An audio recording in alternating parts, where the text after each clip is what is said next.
ನಗುತ್ತಾ ನಗುತ್ತಾ ಬಾಳು ನೀನು 100 ವರುಷ. ಯಾರ ಬರ್ಡೇಗಪ್ಪ ಈ ರೇಂಜಲ್ಲಿ ಆಟಾಡ್ತಿದ್ದಾರೆ ಅಂತ ಅನ್ಕೊತಾ ಇದ್ದೀರಾ?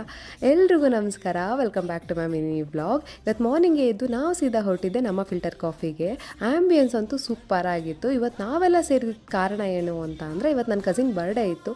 ಅದಕ್ಕೋಸ್ಕರ ಏನು ಮಾಡೋದು, ಹೇಗೆ ಏನು ಅಂತ ಪ್ಲ್ಯಾನ್ ಮಾಡೋಣ ಅಂತ ಹೇಳಿ ಎಲ್ಲರೂ ಸೇರಿದ್ವಿ. ನಾನು ಟೀ ಕಾಫಿ ಎಲ್ಲ ಏನೂ ಕುಡಿಯಲ್ಲ, ಅದಕ್ಕೋಸ್ಕರ ಒಂದು ಸಿಂಪಲಾಗಿ ಒಂದು ಬಾದಾಮ್ ಹಾಲು ಆರ್ಡ್ರ್ ಮಾಡ್ಕೊಂಡು ಕುಡಿತಾ ಇದ್ದೆ. ಈ ಕಡೆ ನೋಡಿದ್ರೆ ನನ್ನ ಹಸ್ಬೆಂಡು ಮತ್ತು ನನ್ನ ಕಸಿನ್ ಹಸ್ಬೆಂಡು ಫುಲ್ ಡೀಪ್ ಡಿಸ್ಕಷನಲ್ಲಿದ್ದರು. ಹಾಗೆ ಒಂದಿವೆ ಹೋಗಬೇಕಾದ್ರೆ ನಮ್ಮ ಯಜಮಾನ್ರು ಸಡನ್ನಾಗಿ ಮೀಟಿಂಗ್ ಇದೆ ಅಂತ ಹೇಳಿದ್ರು. ಅಲ್ಲೇ ಗಾಡಿ ಸೈಡಲ್ಲಿ ಹಾಕ್ಬಿಟ್ಟು ಮೀಟಿಂಗ್ ಅಟೆಂಡ್ ಮಾಡ್ಕೊಂಡು ಅಲ್ಲಿಂದ ಸೀದಾ ಮನೆಗೆ ಹೊರಟ್ವಿ. ಮನೆಗೆ ಹೋದ್ಮೇಲೆ ನಾವೆಲ್ಲ ಏನು ಅಂದ್ಕೊಂಡ್ವಿ ಅಂದರೆ, ನಾವೇ ಯಾಕೆ ಇವತ್ತು ಅಡುಗೆ ಮಾಡಿಬಿಟ್ಟು ತಿನ್ನಬಾರ್ದು ಅಂತ ಪ್ಲ್ಯಾನ್ ಮಾಡಿದ್ವಿ. ಆಮೇಲೆ ನನ್ನ ತಂಗಿನೇ ಸೂಪರಾಗಿ ಗೀ ರೈಸ್ ಮಾಡಿದ್ಲು. ಆಮೇಲೆ ನಾನು ನನ್ನ ಕಸಿನ್ ಇಬ್ಬರು ಸೇರಿ ಚಿಕನ್ ಫ್ರೈ ಮಾಡಿದ್ವಿ.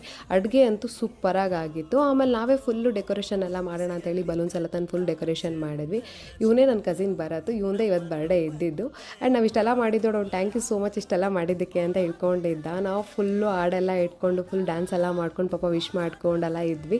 ಆಮೇಲೆ ಕೇಕ್ ಕಟಿಂಗ್ ಎಲ್ಲ ಆಯಿತು. ಕೇಕ್ ಮಾತ್ರ ನೆಕ್ಸ್ಟ್ ಲೆವೆಲ್ ಇತ್ತು ಅಂತಲೇ ಅಂದ್ಕೊಳ್ಳಿ. ಇರೋ ಬರೋ ಬಲೂನೆಲ್ಲ ನಾವೇ ಹೊಡೆದು ಬಿಸಾಕ್ಬಿಟ್ಟಿದ್ವಿ. ಆ್ಯಂಡ್ ನೈಟ್ ಔಟ್ ಹೋಗೋಣ ಅಂತ ಪ್ಲ್ಯಾನ್ ಮಾಡಿದ್ವಿ, ಬಟ್ ಎಲ್ಲಿಗೆ ಅಂತ ಗೊತ್ತಿರಲಿಲ್ಲ. 6 ಜನ ಇದ್ವಿ, ಹಂಗೋ ಹಿಂಗೋ ಅಡ್ಜಸ್ಟ್ ಮಾಡ್ಕೊಂಡು ಕುತ್ಕೊಂಡು ಅಲ್ಲಿಂದ ಹೊರಟ್ಬಿಟ್ವಿ. ಆ್ಯಂಡ್ ನಾವು ಹೋಗಿದ್ದು ಲೊಕೇಶನ್ನೇ ಏರ್ಪೋರ್ಟ್ ಹತ್ರ ಇರೋ ಈ ಲೇಕ್ ವ್ಯೂ ಕಡೆಗೆ. ಸೂಪರಾಗಿತ್ತು ಪ್ಲೇಸ್ ಮಾತ್ರ. ಒಂದಷ್ಟು ಥರ್ಟೆ ಹೊಡೆದು ಮಾತಾಡ್ಕೊಂಡು ಅಲ್ಲಿಂದ ಸೀದಾ ಮನೆಗೆ ಬಂದ್ವಿ. ಇದಾಗಿತ್ತು ಇವತ್ತಿನ ಮಿನಿ ಬ್ಲಾಗ್. ನೆಕ್ಸ್ಟ್ ವೀಡಿಯೋದಲ್ಲಿ ಸಿಗ್ತೀನಿ. ಅಲ್ಲಿ ಗಂಟ ಲೈಕ್ ಮಾಡಿ, ಶೇರ್ ಮಾಡಿ, ಸಬ್ಸ್ಕ್ರೈಬ್ ಮಾಡಿ ಆ್ಯಂಡ್ ನನ್ನ ಫಾಲೋ ಮಾಡೋದನ್ನ ಮರಿಬೇಡಿ.